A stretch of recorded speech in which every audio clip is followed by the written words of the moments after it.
Good morning friends, मैं आपका भाई कौशल सिंह आपके अपने YouTube channel the excellent classes में स्वागत करता हूं। अभी तक के पिछले क्लासेस में हमने ये डिस्कस किया था कि संबंध क्या होता था। संबंध के कुछ हमने क्वेश्चंस भी कल के क्लासेस में किए थे। आज से एक नई टॉपिक स्टार्ट कर रहे हैं, प्रतिचित्रण अथवा फलन। प्रतिचित्रण अथवा फलन जिसे हम फंक्शन कहते हैं। क्या कहते हैं भाई? फंक्शन कहते हैं। फंक्शन देखिए होता क्या है, मैपिंग ऑफ फंक्शन होता क्या है। यदि मेरे पास कोई समुच्चय ए है, उसके प्रत्येक अवयव को किसी नियम के द्वारा समुच्चय बी के किसी अवयव से अगर संबंधित कर दिया जाए, तो जो ये नियम अथवा निर्देश होता है, इसी को प्रतिचित्रण अथवा क्या कहते हैं, फलन कहते हैं। बातें क्या है, इनके कहने का मतलब क्या है, मैं आपको बता रहा हूँ। जैसे मान लीजिए मेरे पास कोई सेट ए है। क्या है? कोई सेट क्या है? ए है, जिसमें मान लीजिए कोई अवयव है 1, 2, 3 और 4। एक दूसरा समुच्चय हमारे पास है बी, जिसमें मान लीजिए कुछ अवयव हैं 2, 3 और 4 और 5। ठीक। और मैंने कहा कि जो समुच्चय ए है, जो यहाँ पे ए के अवयव जो है वो बी से संबंधित है यक्ष बराबर वाई प्लस 1 से। कैसे संबंधित है भैया? यक्ष बराबर वाई प्लस 1 से। जहाँ यक्ष बराबर मैं अगर मानूँ तो मैं लिख सकता हूँ, जहाँ यक्ष बराबर क्या है, सेट ए के एलिमेंट है। किसके एलिमेंट है भैया? सेट जो ए है उसके एलिमेंट है। और वाई बराबर कौन है? नहीं सॉरी, जहाँ यक्ष जो है वो सेट बी के एलिमेंट है। रुक जाइए थोड़ा सा, फिर से देख लीजिए। मान लीजिए मेरे पास कोई सेट ए है। क्या है? मेरे पास कोई सेट ए है। थोड़ा सा गड़बड़ हो गया था। यहाँ मान लीजिए मेरे पास कोई सेट ए है, इसमें 2 अवयव हैं 1 और 2। दूसरा सेट बी है, इसमें भी 2 अवयव हैं 2 और 3। यहाँ मैंने ए के अवयवों को क्या मान लिया? एक्स मान लिया। और बी के अवयवों को क्या मान लिया भैया? वाई मान लिया। समझ में आया दोस्त? अब क्या कहेंगे, अगर हम कहें तो जो यहाँ बी के अवयव हैं ये इससे एक ज़्यादा है कि नहीं है? तो मैं कहा कि भैया जो 1 है वो 2 के साथ रिलेशन में है। किसके साथ रिलेशन में है? और जो 2 है वो किसके साथ रिलेशन में है? 3 की। तो आप कहेंगे y बराबर x प्लस 1 होगा कि नहीं? ठीक। अगर मैं कहूँ कि इस वाले में 1 जोड़ दूँ, 1 में 2 जोड़ूंगा तो इसका रिलेशन इसके साथ बन गया, और 2 में अगर 1 जोड़ूंगा तो इसका रिलेशन इसके साथ बन गया। ठीक। तो ये जो नियम था, ये नियम क्या था? इक्वेशन के फॉर्म में है, समीकरण के फॉर्म में है। तो आप कहेंगे कि समुच्चय ए के प्रत्येक अवयव समुच्चय बी के अद्वितीय अवयव से किसी भी जिस नियम के द्वारा, जिस निर्देश के द्वारा जुड़े होते हैं, जिस नियम से ये संबंधित होते हैं, दूसरे से अटैच होते हैं, वो जो नियम होता है वही नियम क्या कहलाता है? वही नियम क्या कहलाता है? वही जो नियम होता है वो नियम क्या कहलाता है? वो नियम जो होता है प्रतिचित्रण अथवा क्या कहलाता है? फलन कहलाता है। क्या कहलाता है भाई?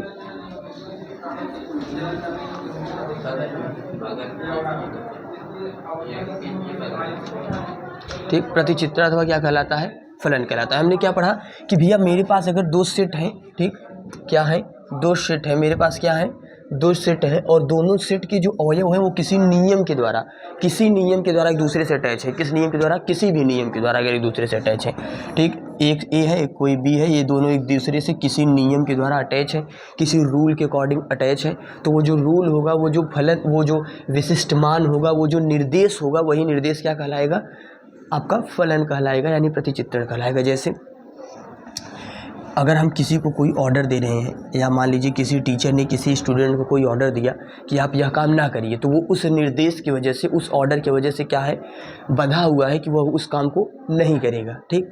वो उस काम को नहीं करेगा, यानी वह जो ऑर्डर होगा, वो जो निर्देश होगा उसके लिए कि you have to do not this work, कि आपको ये काम नहीं करना है, ये निर्देश ही क्या कहलाएगा? उनके बीच में एक संबंध स्थापित करेगा, और वो जो संबंध होगा वही संबंध क्या कहलाएगा? फलन। समझ में आएगी नहीं? जो निर्देश आपको दिया गया, जो अध्यापक आपके थे, जो भाई आपके थे, जिन्होंने आपको यह निर्देश दिया कि आपको यह कार्य नहीं करना है, कि you have do not do this work, कि आपको इस काम को नहीं करना है, तो ये जो निर्देश होता है, यही निर्देश या ये ऑर्डर जो होता है, यही क्या कहलाता है? आपका फलन कहलाता है। ठीक। यानी मेरे पास यहाँ वही निर्देश को यहाँ पे हम समुच्चय के अवयवों से संबंधित करते हैं, कि एक समुच्चय का अवयव दूसरे समुच्चय के अवयव से जिस रूल के द्वारा, जिस नियम के द्वारा एक दूसरे से मिले होते हैं, जुड़े होते हैं, वही नियम क्या कहलाता है? प्रतिचित्रण अथवा फलन कहलाता है। चलिए अब याद रखिएगा, अगर मान लीजिए मेरे पास, अभी मैंने आपको बताया कि इसमें दो सेट के एलिमेंट जो होते हैं वो एक दूसरे से क्या होते हैं, जुड़े होते हैं। मान लीजिए मेरे पास यहाँ पे एक सेट ए है और दूसरे सेट क्या है, बी है। ठीक, मैंने कहा ए का एक अवयव मेरे पास यक्स है, क्या है भैया, एक अवयव यक्स है, और बी का जो अवयव है वो क्या है, मैंने उसको क्या मान लिया, वाई है। बातें समझ में आई। तो जो मैं इसको जिस नियम, जब ये किसी नियम के द्वारा स्थापित होते हैं तो मैंने मान लिया कि वो नियम क्या था, y बराबर एफ ऑफ एक्स। मैंने क्या ले लिया, y बराबर एफ एक्स। बातें समझ में आ रही हैं।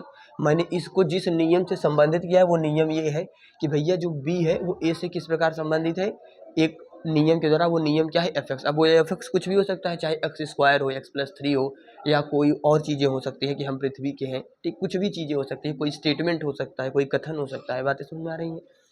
तो हम अगर कोई सेट मेरे पास ए है, दूसरा सेट बी है, ठीक, और इसका अवयव ए है और इसका अवयव क्या है, वाई है। ठीक, तो हम अगर इसको किस फलन में परिभाषित करते हैं तो y बराबर एफ एक्स के फॉर्म में लिखते हैं। किसके फॉर्म में लिखते हैं, y बराबर एफ एक्स। अच्छा, इसका मतलब क्या होता है y बराबर एफ एक्स का, जो जिसके एलिमेंट पहले लिखे हो, यहाँ y पहले लिखा है ना, तो यानी आप बताएंगे कि a से b में संबंधित बता रहे हैं। किस में बता रहे हैं, a से b में फलन बता रहे हैं। यानी अगर हमको इसको लिखना चाहें तो इसको ऐसे डिनोट कर सकते हैं कि f maps a to b, यानी a से b में फलन है। क्या है, a से b में फलन। और अगर यही मैं इसको उल्टा लिखना चाहूँ कि भैया हम अगर इसको लिखना चाहें f maps b to a, तब क्या इफेक्ट होगा, यानी b से a में फलन। तो जो यहाँ पे आपने y बराबर एफ एक्स लिखा था, यही यहाँ पे क्या हो जाएगा, x बराबर एफ ऑफ वाई। बातें समझ में आ रही है यहाँ तक, यहाँ तक कंसेप्ट क्लियर हुआ। अब याद रखिएगा, जो यहाँ पे हम सब y बराबर एफ एक्स लिखते हैं और जो यहाँ पे y होता है, ये क्या होता है, y, इसको इस एलिमेंट का यक्स का क्या बोलते हैं, प्रतिबिंब बोलते हैं, इमेज। क्या बोलते हैं, इमेज।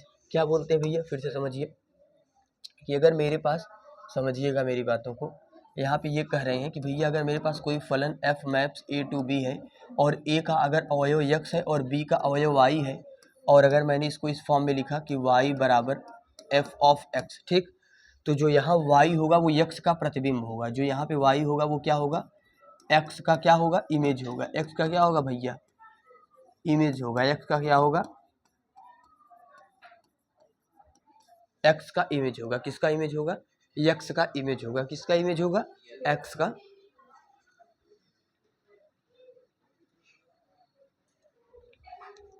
यहाँ पे जो f maps a to b है, जो यहाँ पे y बराबर एफ एक्स बन रहा है, ये x का इमेज है। किसका इमेज है, x का इमेज। और अगर जस्ट इसी को अगर मैं उल्टा करना चाहूँगा तो मैं क्या बोलूँगा, जो y होगा वो क्या होगा, वो x का इमेज है। और अगर मैं पूछूँ x जो है वो क्या है, तो आप कहेंगे y का री इमेज है, यानी पूर्व प्रतिबिंब है। समझ रहे हैं कि नहीं। पूर्व प्रतिबिंब होने का मतलब वही कि प्री इमेज है। ठीक, प्री इमेज है। प्री इमेज का मतलब जैसे मैं आपसे बोल रहा हूँ कि यहाँ पे मान लीजिए एक सेट ए है, ये ए है, इसका एक अवयव 2 है, इसका एक अवयव 3 है। ठीक, और ये एक फलन इनके बीच में स्थापित किया गया है f। ठीक, एक संबंध स्थापित किया गया जिसको हमने फलन बना दिया f। तो बताइए जो यहाँ पे 3 होगा वो क्या होगा, तो आप कहेंगे 2 का प्रतिबिंब है। किसका प्रतिबिंब है, तो 2 का जो इमेज बनेगा वो क्या बनेगा, 3। 2 का इमेज क्या बनेगा, 3। बातें समझ में आ रही हैं। और अगर मैं पूछूँ 2 क्या है, तो आप बताएंगे 3 का प्री इमेज है। 3 का क्या है, प्री इमेज, यानी पूर्व प्रतिबिंब है। क्या है, पूर्व प्रतिबिंब। क्या प्रतिबिंब बताना जान गए। चलिए हम कुछ और एग्जाम्पल के थ्रू अभी समझेंगे। अगर मान लो मेरे पास यहाँ पे फिर से एक और एग्जाम्पल ले लेते हैं समझने के लिए। चलिए देखते हैं। ये मान लो मेरे यहाँ पे एक सेट ए है और यहाँ पे एक सेट क्या है, बी है। इसमें कुछ अवयव हैं 2 3 4, इसमें है 1 और 2। ये मान लीजिए इससे संबंधित है, ये मान लीजिए इससे संबंधित है। तो यहाँ पे अगर मैं पूछूं और इनके बीच में एक फलन स्थापित किया गया है, वो क्या है, f। क्या है, क्या है भाई, f। तो यानी इसको अगर मैं पूछूं f maps a to b है। a टू b मतलब a से b की ओर फलन है। ठीक, देखो एरो भी पता चल रहा है। तो ये बताइए यहाँ पे 2 का इमेज क्या होगा, बहुत अच्छा। 2 का इमेज क्या होगा, 1। यहाँ 3 का इमेज क्या होगा, क्या होगा, 3 का इमेज क्या होगा, 2। बातें समझ आ गई कि नहीं, कैसे हो रहा है, अब समझ गए आप सब। चलिए और आगे चलते हैं। यहाँ पे है कि कैसे इसको परिभाषित किया जाए, ए टू बी। ठीक, ए टू बी कैसे परिभाषित किया जाएगा। देखिए यहाँ पे है 2 अरिक्त समुच्चय हैं जो खाली ना हो, उसमें कुछ न कुछ अवयव हैं। और एफ ए से बी में एक फलन होगा यदि मैं क्या होऊंगा कि भैया ए का कोई भी एक एलिमेंट अगर ले रहे हैं उस और बी के किसी भी एक एलिमेंट से वो क्या है संबंधित है। ये नहीं, फलन कभी होगा ही नहीं। अगर हम आपसे पूछें कि मान लीजिए मेरे पास दो सेट है, क्या है, दो सेट है, ठीक, मेरे पास क्या है भाई, दो सेट है, एक ए है दूसरा बी है, इसमें कुछ अवयव है इसमें भी कुछ अवयव है और ये एक दूसरे से किसी भी नियम के द्वारा संबंध नहीं है, तो क्या यहाँ पे फलन बनेगा? नहीं बनेगा। तो यानी यही ये भी कह रहे हैं कि भैया कि दो अरिक्त समुच्चय है और यह ए से बी में एक फलन होगा कि यदि कम से कम एक अवयव ए में ऐसा हो, ठीक, और कम से कम बी में एक अवयव ऐसा हो जो एक दूसरे से किसी नियम के द्वारा संबंधित हो, किसी रूल के द्वारा क्या हो संबंधित हो, यानी बिलोंग करते हो उसमें, समझ रहे कि नहीं। तो ये क्या हो जाएंगे, तो आपका वही वो बन जाएगा, क्या बन जाएगा आपका फलन बन जाएगा। और इसमें जो बी के एलिमेंट होंगे वो क्या होंगे, इमेज कहलाएंगे, और जो ए के एलिमेंट होंगे वो प्री इमेज कहलाएंगे, समझ रहे हैं कि नहीं। चलिए आगे चल सकते हैं हम सब और आगे समझते हैं प्रांत क्या होता है, इसमें सह प्रांत क्या होता है और परिसर क्या होता है। चलिए देखते हैं। अच्छा, प्रांत और सह प्रांत और परिसर क्या होता है, ठीक। तो हमने भी आपको बताया कि भैया मेरे पास अगर कोई फलन होता है F maps A to B, यही चीजें होती हैं, बातें समझ में आ रही हैं। तो जो यहाँ पे ए होता है इसको बोलते हैं डोमेन यानी प्रांत, क्या बोलते हैं, डोमेन यानी प्रांत। क्या बातें समझ में आ रही हैं। जो यहाँ पे बी होता है इसको बोलते हैं कोडोमेन, क्या बोला जाता है, कोडोमेन यानी सह प्रांत। क्या बोला जाता है भाइयों, सह प्रांत। बातें समझ में यहाँ तक भी आ गई होंगी। और ए और बी जिस नियम के द्वारा बने होते हैं, जिस नियम के द्वारा बंधे होते हैं, यानी जिससे ये संबंधित होते हैं, जिस सिर्फ वही एलिमेंट से। अब जिससे ये संबंधित होते हैं ये समझिए थोड़ा सा। मान लीजिए ये ए है ये बी है, तो ये जो होगा ये क्या होगा प्रांत, और ये जो होगा वो क्या होगा सह प्रांत, ठीक। चलिए मान लीजिए इसमें कुछ अवयव है 1 2 3 4, यहाँ 2 3 5, मान लो ये इससे है ये इससे है ये इससे है, ठीक, किसी नियम के द्वारा संबंधित है। तो यहाँ पे जिसका जिसका जो जो संबंधित है ये सिर्फ, ठीक, ये तीन के तीनों क्या हो जाएंगे आपके रेंज, क्या बनेंगे रेंज, यानी जो इसमें जुड़ा हुआ है, जो नहीं जुड़ेगा उसको नहीं लेना है, ठीक, याद रखिए। चलिए इसमें तो आप नहीं समझ पाए रहे, और एक एग्जांपल लेके हम आपको समझाते हैं। ये ए है, ये क्या है बी, मान लीजिए यहाँ 1 है, यहाँ 2 है, यहाँ 3 है, यहाँ ए है, ठीक, यहाँ क्या है ए है और ई है। मान लीजिए ये इससे संबंधित है, दो भी इससे संबंधित है। तो अगर मैं पूछूं यहाँ पे डोमेन क्या होगा, तो आप क्या बताएंगे, डोमेन जो होगा वो ए का एलिमेंट होता है आगे वाले का। तो डोमेन में कितने हैं, 1 2 और 3। अगर मैं आपसे पूछूं डोमेन बराबर बताइए, तो आप कहेंगे सर 1 2 और 3। भाई कितना बोलेंगे, 1 2 और 3। और अगर मैं आपसे पूछूं को डोमेन बराबर बताइए, तब आप कितना बताएंगे, तो आप बताएंगे ए और ई, इसके दो के दोनों अवयव बताएंगे। लेकिन अगर मैं सिर्फ आपसे रेंज पूछूं तब क्या बताएंगे, तो ये बताइए किससे सिर्फ ये जुड़ा हुआ है, सिर्फ ए से ना, तो इसका रेंज सिर्फ कितना आएगा ए। अब बातें समझ में आ गई कैसे हो रहा है, जिससे ये जुड़ा रहता है वही रेंज होता है, और बाकी ये तो डोमेन होते हैं, ये कोडोमेन होते हैं। यहाँ तक चीजें समझ में आई। यही चीजें ये भी कर रहे हैं कि भैया अगर F maps A to B है और किसी निर्देश एफ को ए से बी में प्रतिचित्रण यानी मैपिंग कहते हैं, यदि मेरा एफ मैप्स, यहाँ एफ मैप्स होगा, थोड़ा सा समझिएगा, F maps A to B में समुच्चय ए जो होगा वो एफ का डोमेन कहलाता है, आगे वाला ये, ठीक, ये डोमेन होता है। समुच्चय बी जो होगा वो क्या होगा सह डोमेन कोडोमेन कहलाता है। और बी के सभी अवयव जो ए के प्रतिचित्रण है, मतलब जो संबंधित है, जो कि जुड़े हुए हैं, वो क्या कहलाएंगे रेंज कहलाएंगे, परिसर कहलाएंगे, ठीक। और एग्जाम्पल के थ्रू अभी इसको समझेंगे। जैसे देखिए यहाँ पे एक एग्जाम्पल दिया गया है कि ए बराबर मेरे पास कुछ अवयव हैं, चलिए देखते हैं। ए बराबर मेरे पास क्या है, कुछ अवयव हैं,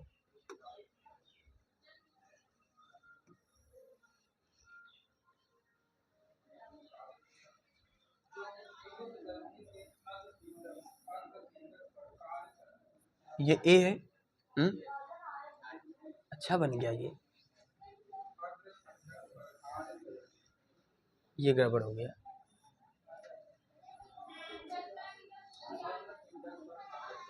ए और बी दो चीजें बन गई। ए में कुछ अवयव हैं, लिख लीजिए,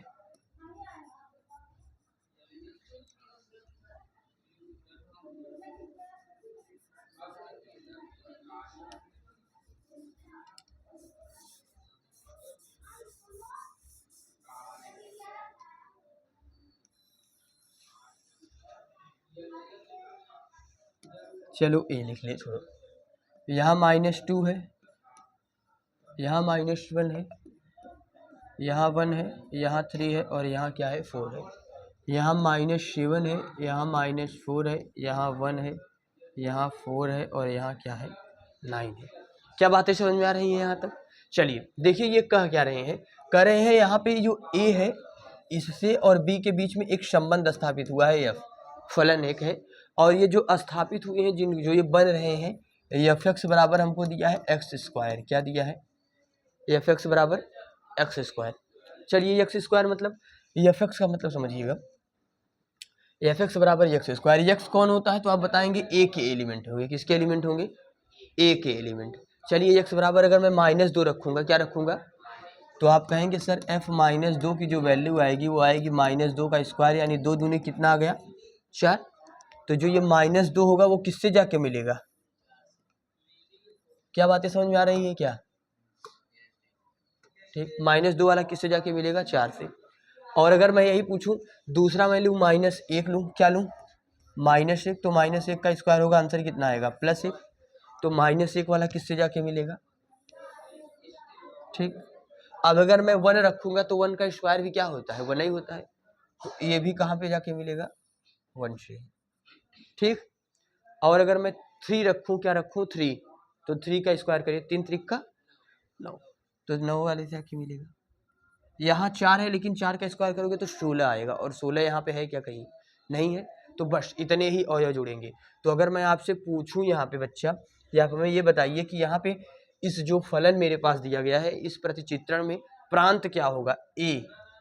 तो प्रांत क्या होगा तो आप बताएंगे सर ए के एलिमेंट। ए के कौन कौन से एलिमेंट सभी लिख लीजिए, -2 -1, अच्छा 1 है, यहाँ 3 है और क्या है 4। बातें समझ में आ गई कि नहीं? अगर मैं आपसे पूछूं बताइए इसका कोडोमेन क्या होगा, तब बी के एलिमेंट लिखोगे कोडोमेन। ठीक, कोडोमेन क्या होगा तो बी बराबर पूरा लिख डालो, -4 -4 1। और अगर मैं आपसे पूछूं रेंज बताइए परिसर, तो क्या बताएंगे जो जो जुड़े हुए हैं। कौन कौन जुड़ा हुआ है भैया? 1 4 और 9। तो बस यही आंसर होगा। क्या बातें समझ में आ गई? इसको बोलते हैं प्रतिचित्रण। किस प्रकार होगा आपने बना लिया। अब आपसे पूछ रहे हैं कि बताइए इसका रेंज डोमेन कैसे निकालेंगे, तो निकाल लिए ना, अब निकाल सकते हैं। चलिए दोस्त आगे चलते हैं, देखिए और आगे चलते हैं, प्रतिचित्रण के प्रकार पढ़ते हैं। ठीक, कितने टाइप्स की हमारे यहाँ मैपिंग बनती हैं इनके बारे में थोड़ा सा देखते हैं कि कितने टाइप्स की हमारे यहाँ मैपिंग कंसिडर की जाती हैं। प्रतिचित्रण के प्रकार, चलिए देखिए प्रतिचित्रण के प्रकार में होता क्या है। प्रतिचित्रण के प्रकार टाइप्स ऑफ मैपिंग में पहला जो प्रतिचित्रण होगा वो होगा आच्छादक प्रतिचित्रण। कौन सा प्रतिचित्रण भाई? आच्छादक। आच्छादक को क्या बोलते हैं? ऑनटू और सर्जेक्टिव बोलते हैं। क्या बोलते हैं? ऑनटू और सर्जेक्टिव। क्या बोलते हैं? ऑनटू और सर्जेक्टिव। अच्छा, ऑनटू और सर्जेक्टिव होते क्या है याद रखिएगा कि यदि प्रतिचित्रण मेरे पास जो बन रहा है उसके सह डोमेन जो है यानी को डोमेन जो है उसका प्रत्येक अवयव डोमेन ए के किसी न किसी अवयव का प्रतिबिंब हो, तो ऐसे फलन को कौन सा प्रतिचित्रण बोलते हैं? आच्छादक। ठीक, क्या कौन सा प्रतिचित्रण बोलते हैं? आच्छादक। अच्छा, अब आपके मन में आएगा कि सर ये आच्छादक प्रतिचित्रण होते क्या है। बात तो सही है, समझिएगा मेरी बातों को। मेरे पास ये एक सेट ए है, दूसरा सेट क्या है? बी है। ठीक, यहाँ मान लीजिए 1 है, यहाँ 2 है, यहाँ 3 है, यहाँ 4 है, यहाँ ए बी सी और डी। मैं अगर आपसे पूछूं कि बताइए ये क्या क्या होगा, तो अगर समुच्चय बी यानी जो मेरे पास कोडोमेन होता है, क्या होता है? कोडोमेन, उसके सभी अवयव किसी न किसी अवयव से एक ही अवयव से संबंधित हो। अब चाहे वो एक ही अवयव से सभी के सभी संबंधित हो जाए और चाहे अलग अलग किसी न किसी अवयव से संबंधित हो। जैसे ए जो है वो अगर 1 से संबंधित हो जाए, ठीक, बी जो है वो 2 से हो जाए, सी जो है 3 से, डी जो है वो 4 से, तो जो ये संबंधर होगा, ठीक, अरे सॉरी यहाँ ऐसे बनेगा, सभी अवयव से संबंधित हो, तो जो ये प्रतिचित्रण बनेगा, जो ये मैपिंग बनेगी, ये मैपिंग कौन सी मैपिंग कहलाएगी? Onto mapping. कौन सी मैपिंग? Onto mapping. और समझते हैं अगर मान लीजिए क्या दो दो अवयव संबंधित हो सकते हैं, तो देखिए यहाँ 1 है, यहाँ 2 है, यहाँ 3 है, यहाँ 4 है, यहाँ ए है, यहाँ ई है, ठीक, यहाँ ए है और यहाँ क्या है ई। मान लीजिए ये अवयव जो है ये इससे संबंधित है, ये अवयव जो है वो इससे संबंधित है, ये अवयव पुनः इससे संबंधित हो गया, यानी 3 है यहाँ पे, और ये अवयव जो है वो इससे संबंधित हो जाए। तो आप बताएंगे एक ही अवयव जो है वो 3 एलिमेंट से संबंधित है, लेकिन तब भी यहाँ पे क्या आपके कोडोमेन में कुछ खाली है क्या? कोडोमेन में खाली नहीं होना चाहिए, डोमेन में खाली हो जाएगा चलेगा। समझ में आया मेरी बात? यहाँ पे हम आच्छादक प्रचित्रण में क्या पढ़ते हैं कि भैया कोडोमेन जो है वो खाली नहीं होना चाहिए। क्या नहीं होना चाहिए? इसमें जितने अवयव हैं वो किसी न किसी से संबंधित हो। बताइए यहाँ 2 ठो थे, क्या कुछ ये कोई खाली है इसमें से? नहीं खाली है, तो ये कौन सा प्रचित्रण बनेगा? आच्छादक। इसी को क्या बोलते हैं? ऑनटू और सर्जेक्टिव। ठीक, बातें समझ में आ गई? चलिए देखते हैं प्रतीकात्मक रूप में ये क्या कह रहे हैं। प्रतीकात्मक रूप में इनका ये कहने का मतलब है कि एफ ए जो है वो बी के बराबर हो जाए। किसके बराबर हो जाए? अच्छा, एफ ए जो है वो बी के बराबर हो जाए। इनका कहने का मतलब क्या होता है, याद रखिएगा। जो एफ ए हम कहते हैं, क्या बोलते हैं? एफ ए या एफ एक्स, ये सब क्या होते हैं? ये सब रेंज कहलाते हैं। क्या कहलाते हैं? इसी को रेंज बोलते हैं। एफ एक्स को, एफ ए को क्या बोलते हैं? रेंज बोलते हैं। अच्छा ये बताइए, जब मेरे कोडोमेन जो है इनके सभी अवयव इससे संबंधित होंगे, तो मतलब यहाँ पे जितने होंगे सभी के सभी किसी न किसी से संबंधित होंगे, तो यहाँ पे रेंज और कोडोमेन दोनों क्या हो जाते हैं? बराबर हो जाएंगे कि नहीं? भाई हमने रेंज में यही पढ़ा था कि ऐसे अवयव लिया जाता है जो संबंधित हो, ठीक, और यहाँ हम देख रहे हैं कि सभी अवयव संबंधित है। तो यानी आच्छादक प्रतिचित्रण के लिए, यानी ऑन टू मैपिंग के लिए क्या होता है, जो आपका रेंज होता है और कोडोमेन, ये दो के दोनों आपस में क्या होते हैं? बराबर होते हैं। बातें समझ में आ गई? चलिए और आगे चलते हैं। यहाँ पे एक हमको बता रहे हैं कि बताइए, चलिए हमें ये देखना है कि बताइए निम्न चित्रानुसार है। ये चित्र दिया गया है, आपसे पूछा जा रहा है ए बराबर इसमें दिया गया है ए बी सी और डी। चलिए देखते हैं, ये चित्र इन्होंने पहले से ही दिया है। ए दिए हैं, बी दिए हैं, सी दिए हैं, डी दिए हैं और ई दिए हैं। दूसरा बी में कौन कौन से दिए हैं? 1 दिया है, 2 दिया है, 3 दिया है और 4 दिया है। बातें समझ में आई? कह रहे हैं भैया बताइए, ये जो चित्र है ये पहले से दिए हैं कि भैया ए जो है वो 4 से संबंधित है, ठीक, बी जो है वो 1 से संबंधित है, सी जो है वो भी 1 से संबंधित है, डी जो है वो किससे संबंधित है? 3 से संबंधित है, और ई जो है वो किससे संबंधित है? 2 से संबंधित है। यहाँ तक चीज़ें समझ में आ गई? अब पूछ रहे हैं कि बताइए ये आपका जो संबंध है, क्या इसमें ये कौन सा संबंध है, या सॉरी ये कौन सा प्रतिचित्र है? तो आप बताएंगे कि भैया यहाँ पे हमारे कोडोमेन में कोई भी अवयव खाली है क्या? नहीं खाली है। तो ये कौन सा प्रतिचित्रण बनेगा? कौन सा? आच्छादक। यहाँ पे भैया हमारे यहाँ आप देखेंगे कि भैया यहाँ पे जो कोडोमेन है इसमें कोई भी अवयव खाली नहीं है, कोई भी एलिमेंट खाली नहीं है। जब ऐसा खाली नहीं होता है तो इसी को क्या बोलते हैं हम सब? आच्छादक, यानी ऑन टू मैपिंग बोलते हैं। अब ये तो हो गया। अगर मैं आपसे यही पूछूं इस मैपिंग में प्रांत क्या होगा, तो आप बताएंगे सर प्रांत बराबर ए बी सी डी ई होगा। और अगर मैं पूछूं सह प्रांत बताइए, तो आप बताएंगे 1 2 3 4 होगा। अगर मैं पूछूं रेंज बताइए, तब भी आप कहेंगे 1 2 3 और 4 होगा। चलिए यहाँ तक बातें समझ में आ गई? चलिए और आगे चलते हैं। ठीक, हम सब और देखते हैं। अंतःक्षेपी, ठीक, देखिए अब जैसे आप उसमें लिखते थे ना, वैसे यहाँ पे भी संबंधित कर सकते हैं। समझ रहे कि नहीं? चलिए अंतःक्षेपी पूछ रहे हैं। कौन सा मैपिंग पूछ रहे हैं भैया? अंतःक्षेपिंग, इनटू मैपिंग। कैसा मैपिंग? Into mapping. कैसा mapping? Into mapping. Into mapping क्या होता है, बात समझिएगा। अभी तक हमने ये पढ़ा था ऑन टू मैपिंग में कि हमारे पास सह प्रांत में कोई भी अवयव जो है वो खाली नहीं रहना चाहिए। अब इसी का जस्ट अपोजिट इसमें पढ़ेंगे, कम से कम एक अवयव ऐसा हो जो क्या हो? खाली हो, इम्पटी हो, जो किसी रूल के द्वारा संबंध ना हो, जो किसी रूल के द्वारा किसी से रिलेटेड ना हो। समझ रहे हैं कि नहीं? कम से कम एक हो, और एक्स्ट्रा तो आप पूरा छोड़ दीजिए, कोई दिक्कत नहीं है। समझ रहे हैं कि नहीं? लेकिन कम से कम कितना होना चाहिए? एक। चलिए देख लेते हैं, इसके भी कुछ एग्जाम्पल देखते हैं। 1 2 3 4, यहाँ ए बी है। मान लीजिए ये इससे संबंधित है, ये इससे संबंधित है, ये भी इससे संबंधित है, और 4 वाला भी इससे संबंधित है। लेकिन क्या यहाँ पे कोडोमेन में कोई अवयव खाली है क्या? अगर ये खाली होगा तो यही जो, अगर कोई भी अवयव खाली बच जाए, कम से कम एक हो, तो ये कौन सा हमारा मैपिंग बन जाएगा? अंतःक्षेपी। कौन सा बन जाएगा भैया? अंतःक्षेपी फलन। कौन सा फलन? अंतःक्षेपी मैपिंग यानी अंतःक्षेपी प्रतिचित्रण, अंतःक्षेपी फलन, इसी को हम क्या बोलते हैं, इनटू, क्या बोलते हैं, इनटू। बातें समझ में आ गई। इनटू मैपिंग में क्या होता है कि अभी तक हमने ऑन टू में या सब्जेक्टिव में क्या पढ़ा था, कम कोई भी अवयव खाली ना हो। इसमें क्या पढ़ेंगे, कम से कम एक को खाली हो। कितने खाली हो, एक को। बातें समझ में आ रही हैं।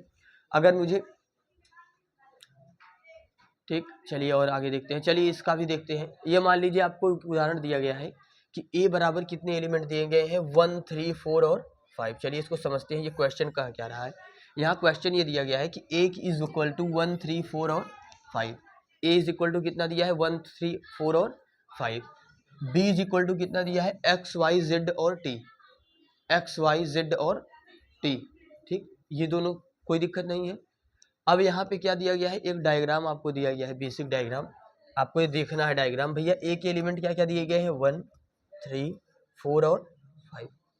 क्या यहाँ तक कोई प्रॉब्लम है, 1, 3, 4 और 5 ये दिया गया है, डायग्राम पहले से दिया गया है। बी में दिया गया है एक्स, वाई, जेड और टी, यहाँ भी कोई प्रॉब्लम नहीं है। तो आप कहेंगे कि जो यहाँ पे 1 है ये किससे संबंधित है, वाई से।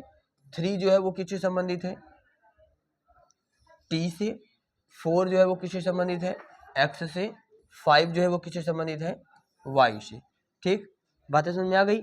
लेकिन क्या इसमें कोई अवयव खाली है क्या, अगर खाली अगर एक भी बच जाए तो वो कौन सा मैपिंग बन जाता है, तुरंत ही तुरंत ऑन टू बन जाता है।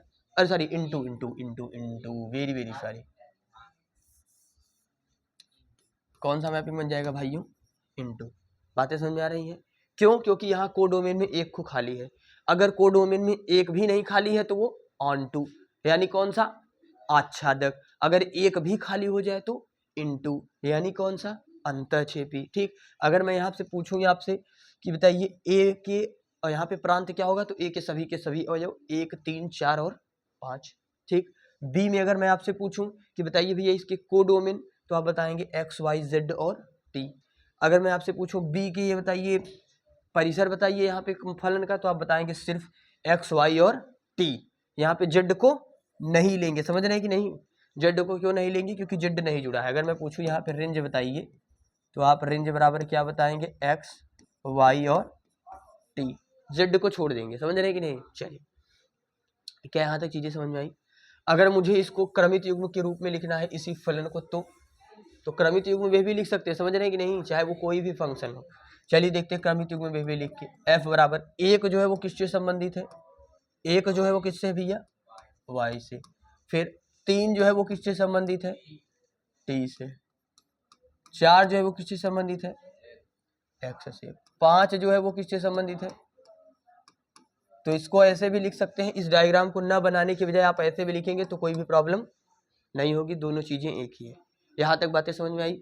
अच्छा, अगर मैं आपसे पढ़ाए गए भी कुछ जो दूर अभी हमने पढ़े, अगर मैं आपसे ये पूछूं क्वेश्चन कि ये बताइए ऐसा कौन सा मेरे पास प्रतिचित्रण बनेगा, ऐसा कौन सा मैपिंग होगा, इन विच मैपिंग, आपसे पूछा जाए in which mapping all elements of codomain are related to domain, ऐसा कौन सा प्रतिचित्रण होता है जिसमें सभी एलिमेंट जो होते हैं कोडोमेन के वो डोमेन से जुड़े होते हैं, तो आप बताएंगे ऑन टू, यानी आच्छादक। आच्छादक में देखिए जितने अवयव होते हैं सभी के सभी क्या होते हैं, जुड़े रहते हैं। ठीक, चलिए पहला क्वेश्चन ये। दूसरा क्वेश्चन अगर मैं ये पूछूं, ऐसा कौन सा प्रतिचित्रण यानी फलन होगा, मैपिंग होगी, जिसमें सह डोमेन यानी सह प्रांत जो है वो परिसर के बराबर होता है। सह प्रांत जो है वो परिसर के क्या होता है, बराबर होता है। चलिए बताइए ऐसा कौन सा प्रतिचित्रण होता है, मैपिंग होता है, जिसमें जो सह डोमेन होता है वो किसके बराबर होता है, परिसर के। ठीक, आच्छादक में। किसमें बच्चा, आच्छादक में। यानी ऐसा प्रतिचित्रण भैया जिसमें जो सह डोमेन होते हैं उसके पूरे के पूरे अवयव जो है वो किसी न किसी नियम से अवयव प्रांत से क्या हो, संबंधित हो। बातें समझ में आ गई। सह डोमेन के सभी अवयव जो हैं किसके भैया, सह डोमेन जो मेरे पास है उसके सभी अवयव जो हैं वो किसी न किसी रूल से, किसी न किसी नियम से किससे संबंधित हो, हमारे प्रांत से। किससे भैया, प्रांत से। और प्रांत से संबंधित होगा यानी सह डोमेन जो है वो क्या हो जाए, परिसर के बराबर हो जाए, तो ये कौन सा होगा, आपका आच्छादक। बातें समझ में आ गई। चलिए अब आगे चलते हैं हम सब। अगला जो आता है वो आता है एकाएकी प्रतिचित्रण। कौन सा प्रतिचित्रण आता है भाई, एकाएकी प्रतिचित्रण। कौन सा प्रतिचित्रण आता है, एक एकी, इसको बोलते हैं 1-1 मैपिंग। कौन सा मैपिंग भैया? 1-1 मैपिंग। कौन सा मैपिंग बोला जाता है इसे? 1-1 मैपिंग। 1-1 मैपिंग में नाम ही पता चल रहा है कि एक एलिमेंट जो है वो एक एलिमेंट से संबंधित हो। एक एलिमेंट किससे संबंधित हो? एक एलिमेंट से। बातें समझ में आ रही हैं? देखिए अभी तक हम किसको देख रहे थे भैया? कोडोमेन को। किसको देख रहे थे? कोडोमेन को, यानी शह प्रांत को। किसको देख रहे थे? शह प्रांत को। अब हम किसको देख के चलेंगे? डोमेन को। किसको देख के चलेंगे? डोमेन को, यानी प्रांत को। अगर मान लीजिए मेरे पास कोई दो सेट है ए और बी, ठीक। अभी हम ये देख रहे थे कि भैया सह डोमेन में कोई नहीं खाली हो। अब क्या देखेंगे कि डोमेन में कोई ना खाली हो। क्या हो? डोमेन में कोई भी खाली ना हो। जैसे मान लीजिए मेरे पास यहाँ 1 2 3 4 है, यहाँ ए है और यहाँ पे बी है और यहाँ पे सी है और यहाँ पे क्या है? डी है। एक चीजें और याद रखिएगा, यहाँ जो 1-1 मैपिंग होता है इसमें हमको क्या देखना होता है? डोमेन। डोमेन का कोई भी अवयव खाली ना हो, कोई भी अवयव खाली ना हो। क्या बातें समझ में आ गई? देखिए यहाँ पे कोई खाली है क्या? कोई नहीं खाली है ना। इसमें खाली हो सकता है, मान लीजिए अगर यहाँ पे मैं ई भी लिख देता तो यहाँ खाली हो सकता है। डोमेन को डोमेन में खाली हो जाए चलेगा, लेकिन डोमेन में खाली नहीं होना चाहिए। चलिए, अच्छा डोमेन में खाली नहीं होना चाहिए इसका मतलब याद रखिएगा। इसके अलावा खाली ना हो वो तो ठीक है, इसके अलावा सिर्फ एक एलिमेंट जो है वो एक ही एलिमेंट से संबंधित हो। एक एलिमेंट किससे संबंधित हो? एक एलिमेंट से। ये नहीं कि आप ऐसे कर दीजिए, समझ रहे हैं कि नहीं? कैसे करने का मतलब मैं आपको समझा रहा हूँ कि अगर आप सपोज दैट ऐसा करना चाहें, अगर आप ऐसा करना चाहें कि 1 जो है वो ए से भी संबंधित हो जाए, ठीक, और जो है 2 जो है वो भी ए से संबंधित हो जाए, समझ रहे कि नहीं? तब ये 1-1 मैपिंग नहीं होगा। ऐसे भी पॉसिबल नहीं है और ऐसे भी पॉसिबल नहीं है। ये मान लो 3 से भी संबंधित हो जाए, ये 4 से भी संबंधित हो जाए, तो भी ये ऐसे भी पॉसिबल नहीं है। बातें समझ में आ गई? चलिए, यानी यदि किसी प्रतिचित्रण में डोमेन के भिन्न भिन्न अवयवों के प्रतिबिंब सर्वथा भिन्न भिन्न हो, हमेशा भिन्न भिन्न हो। अगर कोई एक एलिमेंट है तो वो किसी दूसरे एलिमेंट से, ठीक, तो ऐसे प्रतिचित्रण को हम कौन सा प्रतिचित्रण बोलते हैं? एकाएकी 1-1 मैपिंग। प्रतीकात्मक रूप में अगर लिखना चाहेंगे तो F maps A to B जो है वो एक प्रतिचित्रण होगा कि यदि जो x1 और x2 बराबर ना हो। चलिए देखते हैं थोड़ा सा इसके भी एक उदाहरण। मान लीजिए मेरे पास एक ये दिया है 3 5 8 9 दिया है और यहाँ b बराबर ABCD दिया है। देखिए क्या दिया है, ये सब पूरे पहले से दिए गए, हमने यहाँ पे कुछ नहीं किया, ये क्वेश्चन ही दिया गया है कि a बराबर क्या दिया गया था? 3 5 8 9 ना।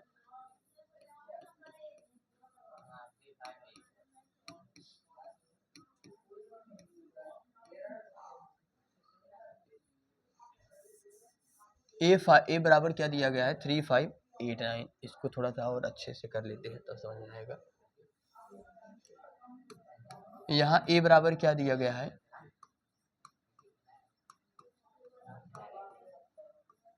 ए बराबर 3 5 8 9 दिया गया है। देखिए यहाँ पे ए बराबर 3 5 8 और 9 और यहाँ बी बराबर क्या दिया गया है? ABCD, A B C और D, ठीक। हमने क्या पढ़ा कि ए के सभी अवयव, किसके अवयव भाई? ए के सभी अवयव जो हैं बी के एक अवयव से संबंधित हो। किससे संबंधित हो? एक अवयव से। यानी जो 3 है वो सिर्फ एक ही अवयव से संबंधित हो सकता है, तो 3 जो है वो बी से संबंधित है। अब अगर हम ये कहें क्या, हाँ इसमें खाली रहेगा चल जाएगा, यानी अगर यहाँ पे ई आ जाए और तो ये खाली हो गया, यहाँ पे खाली हो चलेगा। अब हमें अब कोडोमेन से मतलब ही नहीं है, हमें सिर्फ मतलब किससे है भैया? प्रांत से, यानी डोमेन से। किसके लिए? 1-1 मैपिंग के लिए, ठीक। 1-1 मैपिंग में क्या करते हैं? सिर्फ डोमेन से मतलब है। और डोमेन में भी क्या, एक अवयव जो है वो एक ही अवयव से जुड़ सकता है। ये नहीं कि आप दो दो जगह रिलेशन बनाए, समझ रहे हैं कि नहीं? दो दो जगह रिलेशन आप नहीं बना सकते हैं। यानी अगर आप हैं तो आपका सिर्फ एक ही फ्रेंड होना चाहिए। ऐसा यहाँ पे बॉन्डिंग कर दिया गया है कि you can contain only 1 friend. आप सिर्फ एक ही मित्र को रख सकते हैं या एक ही मित्र से मित्रता कर सकते हैं, एक ही व्यक्ति से क्या कर सकते हैं? फ्रेंडशिप कर सकते हैं। यहाँ पे ये रूल पहले से आपको मतलब मैंने बाध्य कर दिया है। यहाँ पे मैंने आपको क्या कर दिया है?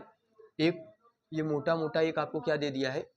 एक बातें बता दी हैं कि सिर्फ आप एक पर्सन जो है वो एक ही पर्सन से क्या कर सकता है?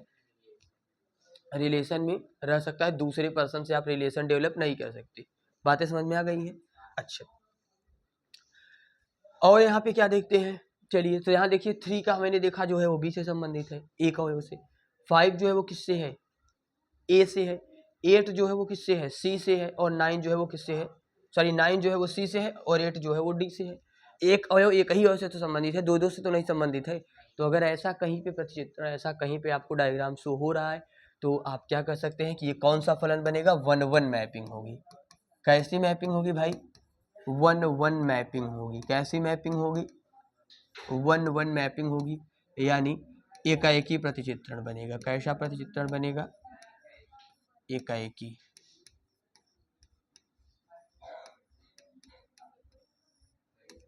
बातें समझ में आ गई।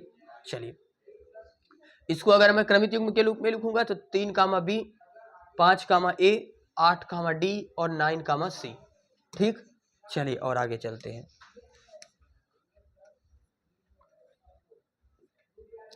अगला देखते हैं बहुएक। क्या देखते हैं भैया, बहुएक। नाम से ही पता चल रहा है मेनी वन। क्या बोल रहे हैं, मेनी वन। अच्छा मेनी वन क्या होते हैं ऐसा समझिएगा थोड़ा सा। मेनी वन का मतलब समझिएगा। मेनी वन क्या होते हैं कि हमारे पास अभी तक हम अभी बताए ना आपसे कि अब हमें कोडोमेन से मतलब नहीं है, अब हमें किससे मतलब है, डोमेन से। किससे मतलब है, डोमेन से। इसमें भी वही भाई चीजें हैं। डोमेन में जो है कोई भी अवयव देखते हैं, समझते हैं। डोमेन में जो है वो कोई भी अवयव कम से कम एक ना हो। ठीक, दोनों डोमेन में भी कोई अवयव खाली वाली ना हो। चलिए देखते हैं खाली ना हो मतलब। यहाँ मेरे पास ए है, यहाँ बी है, यहाँ मान लो डोमेन में, तो यहाँ पे बहुएक तभी होगा जब कम से कम दो अवयव ऐसे हैं जो एक ही से संबंधित हो। यानी यहाँ पे दो दो एलिमेंट एक ही से कनेक्ट हो सकते हैं। समझ रहे कि नहीं, ये भी ऐसे है, ये भी ऐसे है। मान लीजिए अगर ऐसा कहीं बन रहा है तो आप कौन सा पदचित्र बोल देंगे, बहुएक। क्या बोलेंगे, समझ रहे कि नहीं मेरी बात। क्या हम कह रहे हैं समझिएगा मेरी बात। 3 जो है वो बी से संबंधित हो जाए, 4 जो है वो सी से संबंधित हो जाए। ठीक, यानी कम से कम दो अवयव यहाँ पे ऐसे हैं ना जो एक ही से संबंधित है, तो आप बताएंगे बहुएक है। बहुएक मतलब दो ठो एक से संबंधित हो जाए। चलिए, यानी कि यदि किसी प्रतिचित्रण में दो या दो से अधिक अवयवों का जो प्रतिबिंब है वो एक ही अवयव है तो ऐसे फलन को बहुएक प्रतिचित्रण कहते हैं, बहुएक फलन कहते हैं। अच्छा बहुएक के एग्जाम्पल चलिए देख लेते हैं कैसे है। अरे गड़बड़ हो गया, थोड़ा सा और ऊपर कर लेते हैं। ए बराबर यहाँ पे हमको दिया गया 4, 6, 7 और 9। आ जाइए, ए बराबर क्या दिया गया है 4, 6, 7 और 9, और बी बराबर दिया गया है 5, 8, 1। क्या दिया गया है भाई, ए बराबर दिया गया है 4, 5, 7, 4, 6, 7 और 9। ए बराबर क्या दिया गया है, ये सवाल पहले से दिया है, आप समझ रहे हैं नहीं। ये डायग्राम जो है, ये डायग्राम हमें बनाना नहीं है, ये डायग्राम आपको क्वेश्चन में ही दिया है, हमको कुछ करना ही नहीं है। यहाँ पे आपको ए बराबर दिए हैं, पहले देखिए क्वेश्चन क्या कह रहा है। क्वेश्चन में दिया गया है ए बराबर 4, 6, 7 और 9, और बी बराबर आपको क्या दिया गया है भाई, बी बराबर आपको दिया गया है 1, 8 और 5। क्या यहाँ तक बातें समझ में आ रही हैं। ये आपको क्वेश्चन में दिया है। क्वेश्चन में क्या क्या दिया है, दो सेट दिए हैं, दो समुच्चय दिया है। एक समुच्चय ए बराबर 4, 6, 7, 9 दिया है, और समुच्चय बी बराबर क्या दिया है 5, 8 और 1। यहाँ तक चीजें कंप्लीट है। अब आपसे ये डायग्राम भी आपको क्वेश्चन में ही दिया है कि भैया हमारे पास क्या है, एक सेट ए है और एक सेट क्या है, बी है, और इस सेट ए और इस सेट बी में हम क्या कर रहे हैं, एक अवयव मेरे पास 4 है, उसका इमेज जो है वो क्या बन रहा है 5। 4 का प्रतिबिंब क्या बन रहा है 5। 6 का भी प्रतिबिंब क्या बन रहा है भाई 5। 7 का प्रतिबिंब क्या बन रहा है 8। 9 का प्रतिबिंब क्या बन रहा है 1। मैंने आपको बताया कि भैया अब हमको क्या देखना है, डोमेन से मतलब है कोडोमेन में आग लग जाए, I have no any objection, हमको कोई समस्या नहीं है। हमका किससे मतलब है भाई, हमका मतलब है सिर्फ डोमेन से। किससे मतलब है, क्या डोमेन में कोई अवयव तुमको खाली दिख रहा है, कोई ऐसा अवयव तुमको अगर कोने यहाँ तक ऊपर नीचे कहीं दिख रहा है, नहीं दिख रहा है। सभी के सभी अवयव क्या है, संबंधित है।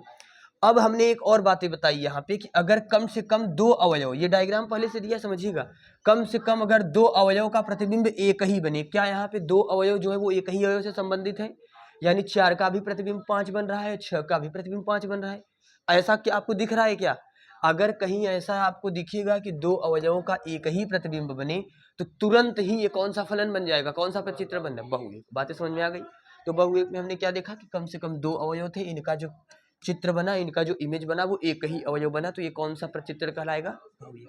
यहाँ तक चीजें कंप्लीट है। चलिए हमने क्या क्या पढ़ा। अगर मुझे इसे क्रमित युग्म के रूप में लिखना है तो कोई दिक्कत नहीं है, क्रमित युग्म के रूप में अगर लिखना चाहेंगे। अच्छा ये बताइए यहाँ पे प्रांत क्या होगा, तो आप बताएंगे भैया प्रांत बराबर 4, 6, 7 और 9। या मैंने पूछा कोडोमेन बताइए शह प्रांत, तो आप बताएंगे 5, 8 और 1। मैं पूछा रेंज बताइए, तब रेंज भी यहाँ पे क्या होगा 5, 8 और 1। ठीक, चलिए बहुत बढ़िया। अगर मैं आपसे पूछूं f बराबर इसको बताइए क्रमिक युग्म के रूप में, तो 4 किससे संबंधित है 5 से, 6 किससे संबंधित है 7 किससे संबंधित है, 9 किससे संबंधित है। क्या कोई प्रॉब्लम है क्या? आप चाहे ऐसे लिखिए, आप चाहे ऐसे लिखिए, दोनों में कोई भी प्रॉब्लम नहीं। बातें समझ में आ गई? आगे चल सकते हैं, आगे मूव कर सकते हैं। चलिए यहाँ तक हमने क्या देखा कि भैया हमने 4 टाइप के यहाँ पे आज क्या देखे, प्रतिचित्रण देखे। उन चारों प्रतिचित्रण के बारे में हमने देख लिया। अब अगर मैं आपसे कुछ क्वेश्चंस पुटअप करना चाहूं, पहले इसको भी देख लेते हैं। अचर प्रतिचित्रण, कौन सा प्रतिचित्रण भाई? अचर प्रतिचित्रण। कौन सा? अचर। अचर को क्या बोलते हैं? Constant mapping. कौन सा मैपिंग बोलते हैं भैया? Constant mapping. अच्छा, कांस्टेंट मैपिंग होता क्या है? बातें ये भी सही है, बात याद रखिएगा। कांस्टेंट मैपिंग क्या होता है? यदि मेरे पास 2 सेट हैं, एक सेट ए है, दूसरा सेट क्या है बी, और समुच्चय ए में जितने भी अवयव हैं, समझ रहे हैं कि नहीं? बी से नहीं मतलब है भैया, हमको किससे मतलब है? सिर्फ डोमेन से। किससे मतलब है? डोमेन से। को डोमेन मैंने आपको बताया, सहप्रांत में आग लग जाए हमें कोई समस्या नहीं, हमको सिर्फ मतलब किससे होना चाहिए? डोमेन से। को डोमेन से कहाँ कहाँ मतलब होता है? को डोमेन से सिर्फ हम वही 2 जगह मतलब रखते हैं, सिर्फ किसमें किसमें? एक आच्छादक में, और दूसरा किसमें मतलब रखते हैं? एक आच्छादक में, दूसरा अंतःक्षेपी में, यानी ऑनटू में और इनटू में। इसके अलावा जितने मैपिंग अभी तक हमने 2 ठो पढ़े, और इसके बाद जो तीसरा पढ़ रहे हैं, इन दोनों में यानी एकाएकी में, बहुएक में और अचर प्रतिचित्रण में हमें किससे मतलब है? सिर्फ प्रांत से, यानी डोमेन से। अब यहाँ पे क्या कर रहे हैं कि भैया डोमेन में जितने भी अवयव है, एक अवयव की नहीं बात करें, जितने भी अवयव हैं सभी के सभी सिर्फ एक ही से संबंधित हो। अब चाहे वो 2 से भी संबंधित हो सकते थे, जरूरी नहीं कि वो 1 से ही मिले। वो तुम चाहो तो ऐसे बना सकते हो, यहाँ ए है, यहाँ बी है, यहाँ सी है, यहाँ 1 है, यहाँ 2 है, तो सभी के सभी 2 से हो जाए। लेकिन सभी के सभी अवयव सिर्फ एक ही अवयव से संबंधित हो। ये नहीं कि आज कुछ हिस्से मिल जाए, कुछ हिस्से मिल जाए। ठीक, सभी के सभी जो है वो एक ही अवयव से संबंधित हो। तो ऐसा जब कहीं पे मैपिंग, ऐसा कहीं पे जब प्रतिचित्रण आपको दिखता मिल जाए, बनाया हुआ मिल जाए, तो तुरंत ही जान जाइएगा कि वो कौन सा प्रतिचित्रण बनेगा भैया? अचर प्रतिचित्रण। कौन सा प्रतिचित्रण? अचर। क्या होता है अचर प्रतिचित्रण? फिर से देख लीजिए। यदि किसी प्रतिचित्रण में डोमेन जो है उसके समस्त अवयवों का प्रतिबिंब एक ही हो, तो ऐसे प्रतिचित्रण को कौन सा प्रतिचित्रण बोलते हैं? अचर प्रतिचित्रण। चलिए यहाँ पे कुछ अवयव यहाँ पे आपको दिए गए थे, 4, 6, 7, 9 था। देखिए यहाँ पे दिया गया है, ये चित्र भी आपको पहले से ही दिया है, चित्र हमने नहीं बनाया है, क्वेश्चन में दिया गया। और यहाँ देखिए सभी के सभी अवयव जो है वो किससे संबंधित है? एक से। तो ये कौन सा प्रतिचित्रण बन जाएगा? बातें समझ में आ गई? चलिए आगे चलते हैं। अचर प्रतिचित्रण के बाद है एकाएकी और अंतःक्षेपी, दोनों प्रतिचित्रण एक साथ। क्या कौन सा प्रतिचित्रण है भैया? एकाएकी है और अंतःक्षेपी। एकाएकी है और अंतःक्षेपी। एकाएकी है और अंतःक्षेपी प्रतिचित्रण। क्या होते हैं एकाएकी अंतःक्षेपी प्रतिचित्रण? चलिए देख लेते हैं। नाम से ही पता चल रहा है एकाएकी और अंतःक्षेपी। जो एकाएकी भी हो और क्या हो? अंतःक्षेपी भी हो। क्या हो भैया? एकाएकी भी हो और क्या हो? अंतःक्षेपी भी हो। अच्छा, एकाएकी हो मतलब कि डोमेन का एक अवयव जो है वो किससे संबंधित हो? एक ही अवयव से। ठीक, मतलब यहाँ तक क्या समझ में आया आपको? एक अवयव से संबंधित हो, कि डोमेन में कोई भी अवयव खाली ना हो। अगर खाली हो जाएगा तो वो तो आपका बनेगा ही नहीं एकाएकी। यानी डोमेन में कोई भी अवयव खाली भी ना हो, और हर एक अवयव का प्रतिबिंब एक ही बने, और आच्छादक होने का अंतःक्षेपी होने का मतलब कि को डोमेन में कम से कम एक को खाली हो। यही तो होता है अंतःक्षेपी में, कि कम से कम को डोमेन में कितना अवयव खाली हो? एक अवयव। चलिए देख लेते हैं। तो यानी हमने पढ़ा क्या? 1-1 इंटू और इंजेक्टिव मैपिंग इसको बोला जाता है, इंजेक्ट किया जाता है ना। तो यदि कोई ऐसा मेरे पास प्रतिचित्रण है जो कि अंतःक्षेपी और एकाएकी दोनों हो, तो ऐसे फलन को, ऐसे प्रतिचित्रण को एकाएकी अंतःक्षेपी प्रतिचित्रण कहते हैं। चलिए देखते हैं। ये देखिए यहाँ पे ये पहले से दिया गया है। यदि a बराबर आपको दिया गया है तथा f बराबर a, b इस प्रकार है कि f जो है वो 1, a है, 2, b है, 3, c। चलिए देख लेते हैं। यहाँ मेरे पास क्या दिया गया था? एक सेट a दिया है, दूसरा सेट b। a बराबर क्या क्या दिया है भाई? a बराबर क्या क्या दिया है? चलिए देख लेते हैं। a बराबर आपको दिया है 1, 2, 3। क्या दिया है? 1, 2, 3। बी बराबर क्या दिया है, ए बी सी और डी, ऐसा ही तो दिया है।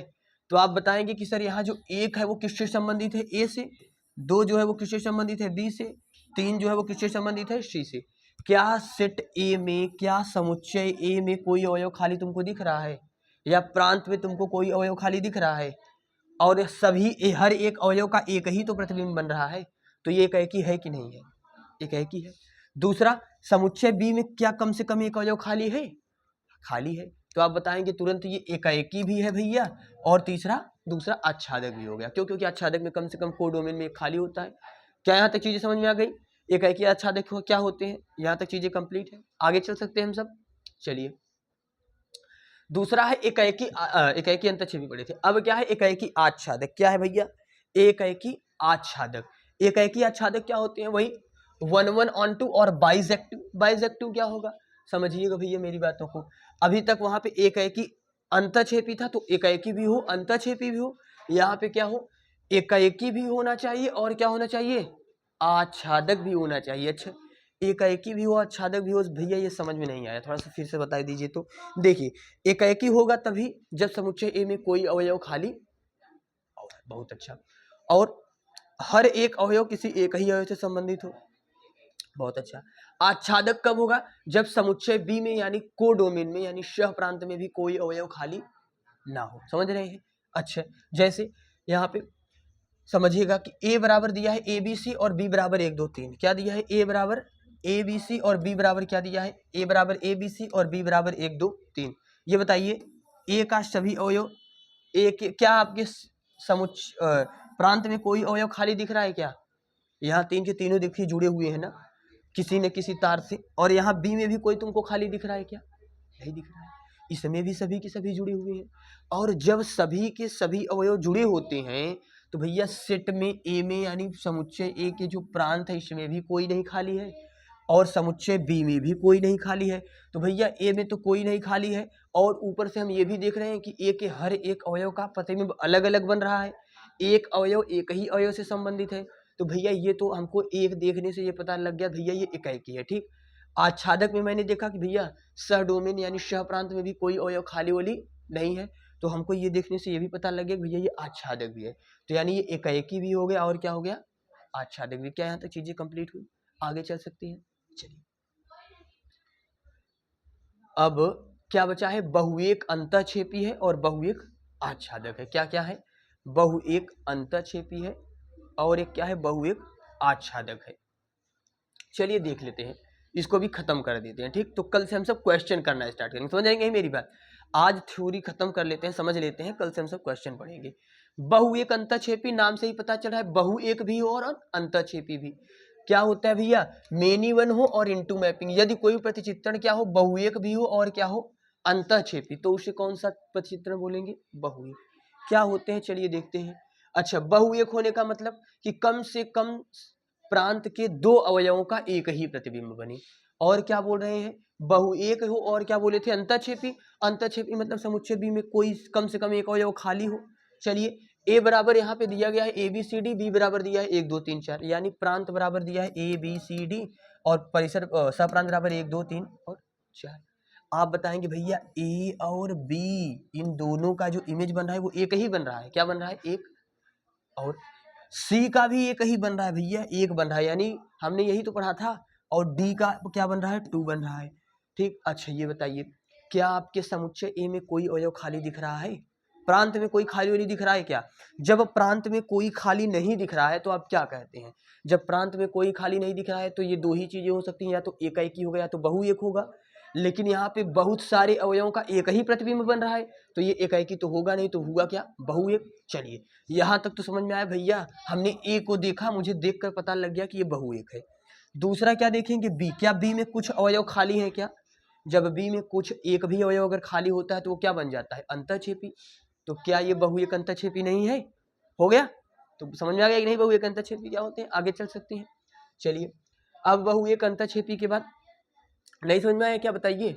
चलिए, बहुएक अंतःक्षेपी के बाद क्या होगा, बहुएक आच्छादक। बहुएक आच्छादक यानी मेनी वन भी हो और ऑन टू मैपिंग भी हो। अच्छा, मेनी वन यानी वही पुराने वाले, कम से कम 2 अवयवों का प्रतिबिंब एक बने, और आच्छादक हो यानी समुच्चय बी यानी श प्रांत में भी कोई अवयव खाली ना हो।